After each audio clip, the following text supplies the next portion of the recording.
Folks, welcome back to the channel. Today I'm going to be working on a 2008 Mercedes-Benz E350. I previously did some work on this car. I didn't make too much of videos on it.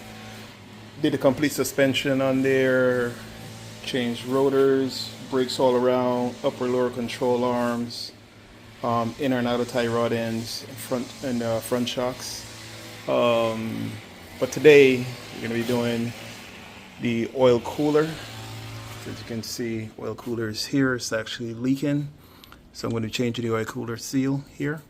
A lot of different ways to do this. I'm going to try you guys a pretty easy way to get into it and get it out of here. Show you some of the tools that I'll need. The issue is here with this, it gets a little bit complicated. Let me see if I can spot a light down in here. If you guys can see it, hold on. So at the bottom, down there, there's one screw.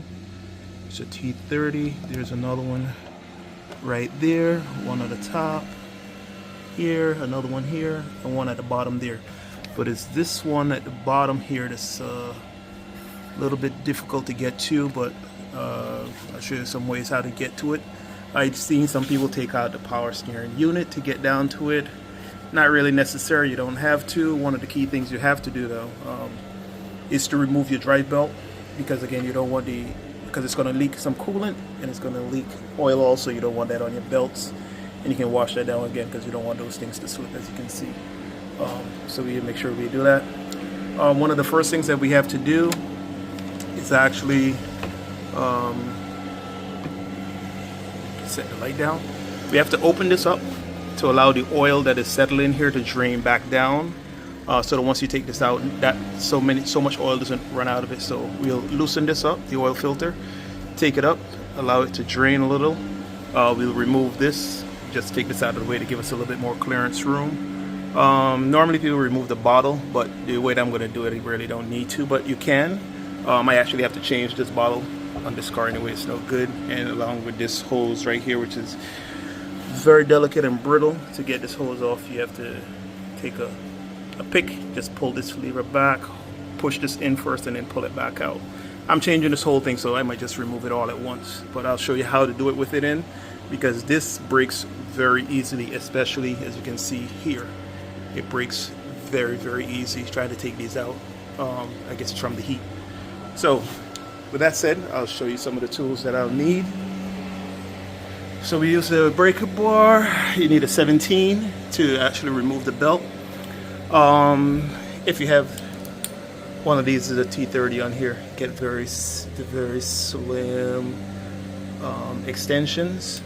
This will make it a lot easier that you don't do it. I have this tool. I use this on my Infinity, which also works. I'll show you how some folks use this. I've seen someone use this in the past to get creative, to get down to the bottom screw. So let me just show you, but I found that this is a little bit more, if you don't have any of those things. So basically with this, you'll have to wrap your hand around the bottom. Let me reposition the light so you can see where I'm putting my hands. Yeah, I can get some light here. It's getting a little bit dark outside. So basically you wrap your hands right around the bottom. It's very difficult to do this with one hand. Let me see if I can spot the light. But if you wrap your hand right around the bottom, and with this tool you can actually reach the nut at the bottom. It's going to be tedious because you can move it ever so slightly. Take a little while to get out, but it's a little bit time consuming to use that method. So what we're going to do is use two short extensions, and they'll get you right down to the screw. Oh, one other thing that we'll need also, we need a magnet to hold the screw, because the screw will drop. So I'm gonna get my magnet also. I forgot to take that out, and then we'll get started. All right. So first up, we'll remove this. It's a little bit better.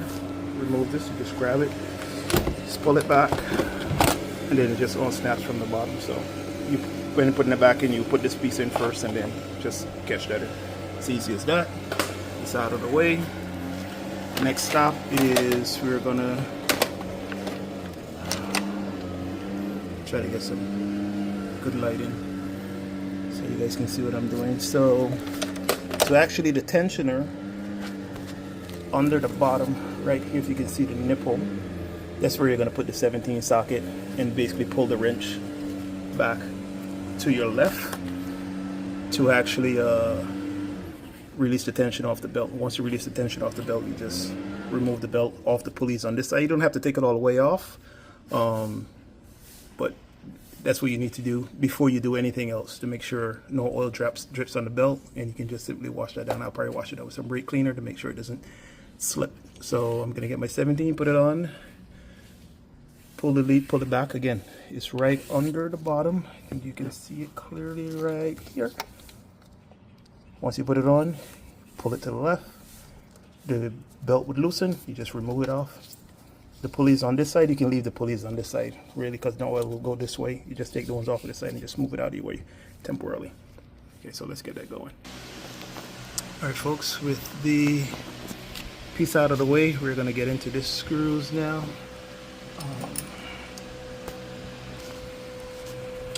Try to do this with one hand. As you can see, I add my 2 sockets here, 2 extensions. Okay, nut is broken. Again, the hardest part is just to make sure that you get the clearance that you need right here to get down to that. I'm gonna probably put this down now and come back. Like I said, just get the extension in with the skinniest extension you have. I'll do the same thing with this bolt up here. Again, I don't want to drop the bolt, so I'm just gonna do it with one hand, take this out, and then I'll be right back.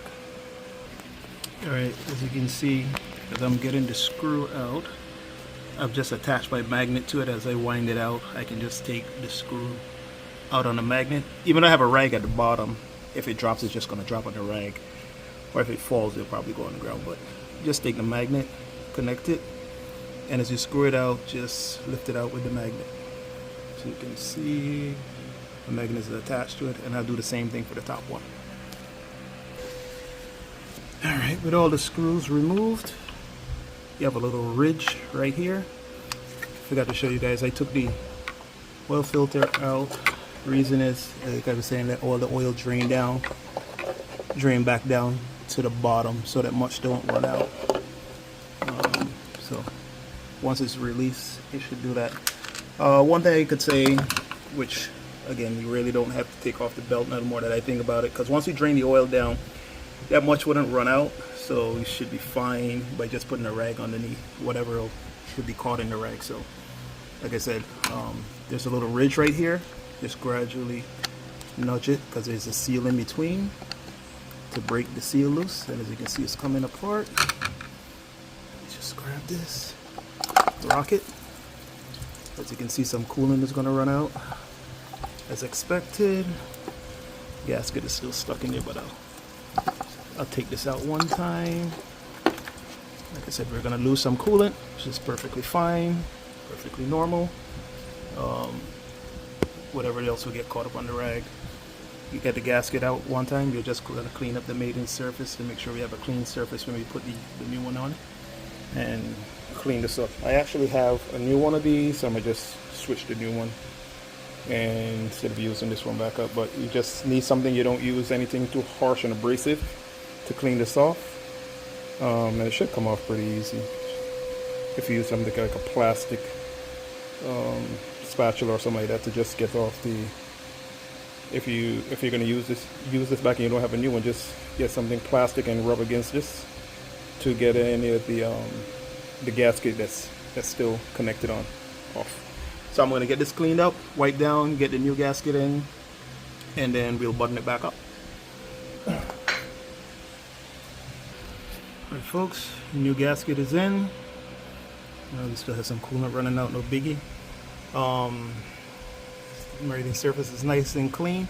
The good thing about this just has like the dowel pins. There's a dowel pin here and a dowel pin there, so it'll definitely connect. Once you put this on, it'll connect flush onto here, so the holes will definitely be lined up. So you just, at this point, you're just going to put this back. Everything is the reverse. Catch the screws back in, and you're all set. Again, thanks for joining. Any questions, feel free to reach out. But again, until next time, have a good one.